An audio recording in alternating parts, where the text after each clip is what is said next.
पंजाब केसरी में आप सबका स्वागत है। मैं हूं चंद्रशेखर धरनी। कांग्रेस के असंध से विधायक हैं शमशेर सिंह गोगी। श्रीनगर से लौटकर चंडीगढ़ आए हैं।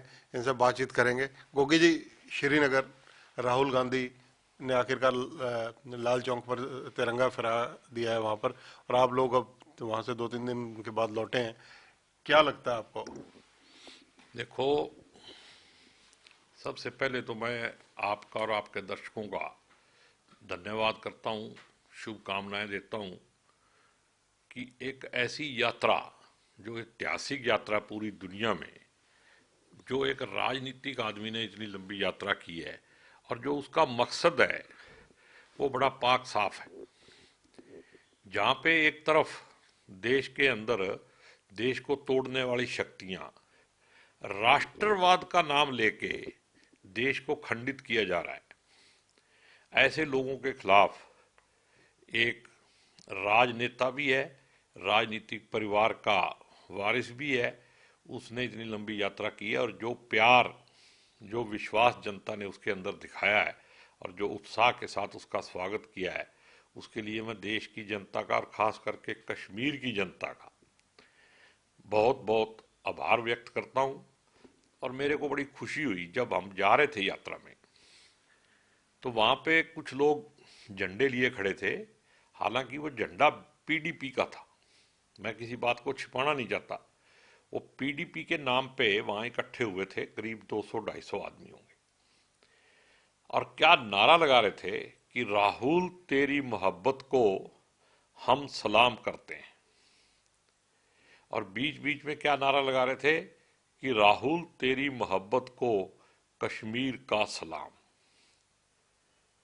तो एक तरफ वहां के लोगों ने ये नारा लगा के ये मैसेज भी दिया है कि हम भारत को सलाम करते हैं, हम पाकिस्तान को सलाम नहीं करते, लेकिन भारत में ही ऐसी शक्तियां हैं जो इस सलाम को कबूल ना करके इसी सलाम के बदले में सिर्फ वोटों की राजनीति करती हैं, ऐसा गंदा खेल खेलती हैं। उनके खिलाफ ये जो भारत जोड़ो यात्रा थी, नफरत तोड़ो यात्रा थी, वो मेरे हिसाब से बहुत कामयाब हुई है। और मेरे को खुशी है कि हम भी राहुल गांधी के साथ लाल चौक में झंडा फहराने वालों में शरीक हुए, उसके ऐतिहासिक क्षण के हिस्सेदार बने। ये भी हमारी जिंदगी की एक बहुत बड़ी उपलब्धि है। गोगी जी, आपके साथ और कौन कौन से विधायक वहां मौजूद थे? देखो, हम तो शैलजा जी के साथ गए थे, हमारे साथ राम किशन गुज्जर जी जो वर्किंग प्रेसिडेंट हैं वो थे, और विधायकों में वहाँ मेरे को नीरज शर्मा जी, राव दान सिंह जी, हुड्डा साहब भी थे, वो सब मिले वहाँ। तो और कोई विधायक मेरे को शायद नहीं मिला वहाँ। गोगी जी, बजट जो केंद्र सरकार की तरफ से आज पेश हुआ, इसको कैसे देखते हैं आप बजट को? देखो, बजट में क्या आएगा मेरे को पता नहीं, लेकिन सही में जो मोदी जी का बजट था, असली तो मोदी का बजट है भी देश के जो बड़े पूंजीपति हैं उनको रातों रात कैसे अमीर किया जाता है। जैसे मोदी समझ लो, अडानी समझ लो, एक ही बात है। तो जैसे अडानी जी का एक हफ्ता पहले ही बजट आ गया था, हिडनबर्ग की रिपोर्ट ने उसको डूबता हुआ जहाज बता दिया। तो अगर अडानी डूब रहा है तो समझो मोदी भी डूब रहा है। और अडानी के पास इसका कोई जवाब नहीं है, सरकारी कंधों पे रख के वो काम कर रहा है। और सरकारी कंधे किसके हैं? मोदी जी के। एलआईसी ज्यादा पैसे में उसके शेयर खरीद रही है, एलआईसी को घाटा पड़ रहा है, अडानी जी को फायदा हो रहा है। मतलब इस देश के साथ वो देशद्रोह हो रहा है जिसका आने वाले समय में लोग पूरा हिसाब चुकता करेंगे ऐसे लोगों के साथ। और मेरे को तो ये शर्म आती है कि अपने आप को राष्ट्रवादी कहने वाले लोग देशद्रोह का काम कर रहे हैं। अभी ये कहते हैं कि अडानी जी 5, 6, 7 साल में ही दुनिया के नंबर 2 हो गए। तो क्या अडानी जी टैक्स देने में भी नंबर 2 है दुनिया के? मैं तो कहता हूं कि आदमी की हैसियत ही इस बात से जांची जानी चाहिए कि जो टैक्स पे करता है, जो नंबर 1 टैक्स पे करता है सबसे ज्यादा, वही नंबर 1 है। जो नंबर 2 करता है टैक्स देने में, तो अडानी जी कहीं भी नहीं है। देश में ही उससे ऊपर बहुत लोग हैं, तो फिर वो नंबर 2 कैसे हो गए? सरकारी संपत्तियां उसके नाम कर देने से या उसको लीज कर देने से या नकली कागजों के ऊपर लोन दे देने से, ऐसा भी मैंने सुना है कि मॉरिशस में जिन कंपनियों के नाम से लोन लिया था वहां कोई काम ही नहीं है, कितने लोगों को रोजगार दिया, इससे आंका जाना चाहिए कि ये आदमी की हैसियत 1 नंबर की है या 2 नंबर की है। तो ये सारी स्टडी शेयर बाजार की सेबी को भी करनी चाहिए। ईडी जी कहाँ चले गए, वो शायद मोदी जी ने विदेश भेज दिए कहीं टूर टार पे। सीबीआई भी कहीं नहीं है। अगर मेरे जैसा कोई आदमी कह देता कुछ तो अब तक ईडी और वो आ जाते। क्या ये सिर्फ देश विरोधियों के लिए या राजनीतिक विरोधियों के लिए ही है? तो इसका मतलब ये है कि आने वाला समय मोदी जी की जो सच्चाई है वो उसको सामने लाएगा। इस दुनिया में आज तक कोई ऐसा आदमी नहीं हुआ है जो सच से भाग चुका हो। सच हमेशा जीतता है और सच यही है कि देश के साथ खिलवाड़ हो रहा है, देश के साथ द्रोह हो रहा है और जनता अंधभक्ति में इस राष्ट्रवाद के अंधेरे में भटक रही है, उनको भटकाया जा रहा है। उससे बाहर आना चाहिए और रोशनी सच्चाई में है, झूठ में नहीं है। गोगी जी, आगे हरियाणा का बजट भी आना है, आप कैसे बजट की उम्मीद हरियाणा में करेंगे? और के बजट का मेन जो बेस रहता है वो विधायकों सभी लोगों से सीएम साहब मिलते भी हैं, राय भी जानते हैं, तब उसके बाद बजट पेश करते हैं। देखो, हरियाणा के बजट में आने को कुछ है ही नहीं। पिछले साल बजट आया था और उस बजट में अभी तक ही खात्यों में पैसे नहीं है किसी डिपार्टमेंट के। मेरे को तो ये पता है कि मेरे हलके में एक भी पीडब्ल्यूडी की नई सड़क जो है वो पास नहीं की सरकार ने। बजट पता नहीं कहाँ से आएगा और कौन सा बजट है, कहाँ पैसे लगाए हैं, ये बजट में हम हिसाब मांगेंगे। और दूसरी बात ये है कि यहाँ पे लोन कितना बढ़ा और काम कितना हुआ, इंफ्रास्ट्रक्चर कितना हुआ, इसकी स्टडी होनी चाहिए। और थोड़े दिन पहले एक कैग की रिपोर्ट आई है कि नकली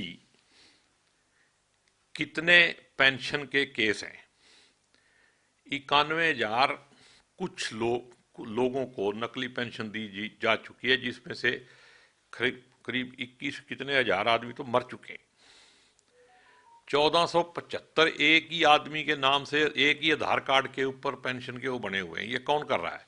मेरे को लगता है ये आरएसएस और बीजेपी के लोग ही ऐसा कर सकते हैं। दूसरे को तो हिम्मत नहीं है। ईडी और सीबीआई पकड़ के ले जाएगी, विजिलेंस पकड़ के ले जाएगी।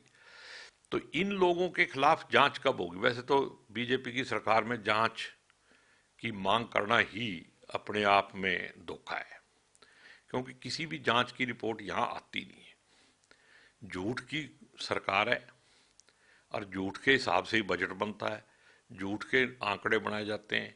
और मेरे को तो ये शक है, अब ये कह रहे थे कि वोटर लिस्ट को आधार कार्ड से जोड़ेंगे। जब सब कुछ आधार कार्ड से जुड़ा हुआ तो एक आधार कार्ड पे एक ही बंदे को एक ही आधार कार्ड पे इतने लोगों की पेंशन कैसे बन गई? तो कौन जिम्मेदार है इसके लिए? सरकार जिम्मेदार है। और कौन इसका हेड है? वो तो मुख्यमंत्री है। तो क्या इनके खिलाफ कार्रवाई होगी? कभी भी नहीं होगी।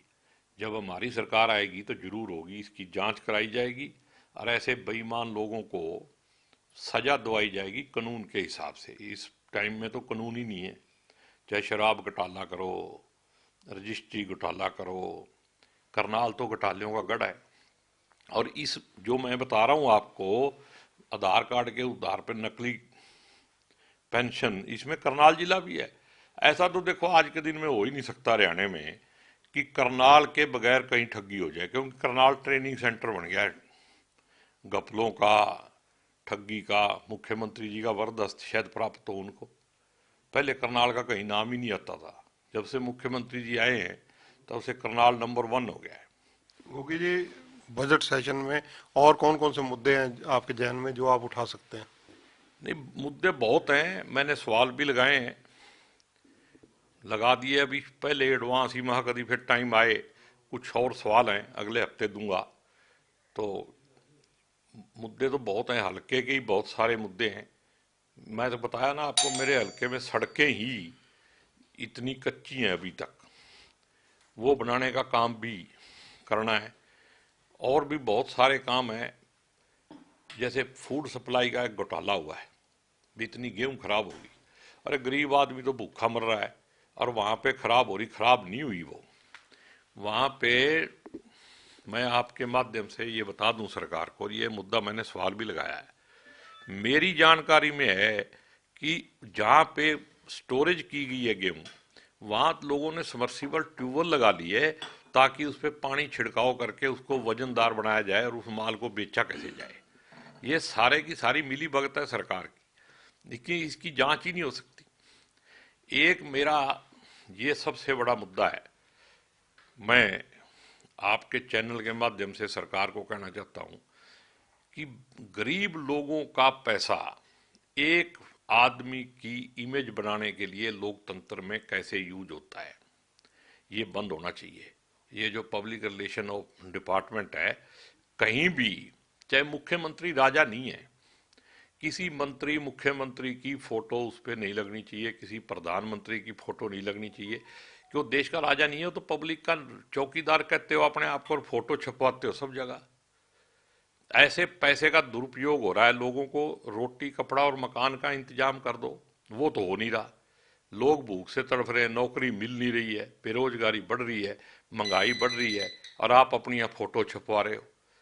तो ये गलत तरीका है पब्लिक रिलेशन का। कितना बजट है इसके ऊपर मैंने सवाल लगाया है, अगर सरकार की नीयत ठीक हुई तो इसका जवाब देगी, तो मैं इस मांगूंगा भी आप इतने पैसे का दुरुपयोग कैसे हो रहा है। धन्यवाद। तो ये हैं शमशेर सिंह गोगी, कांग्रेस के विधायक हैं, श्रीनगर से लौटे हैं। राहुल गांधी के साथ जो एक्सपीरियंस उनका रहा, कश्मीर में जो एक्सपीरियंस रहा, उन मुद्दों पर चर्चा की, तथा जो आगे हरियाणा का बजट सत्र आने वाला है उसको लेकर किस प्रकार से इनकी रणनीति है, उसका भी जिक्र शमशेर सिंह गोगी ने किया।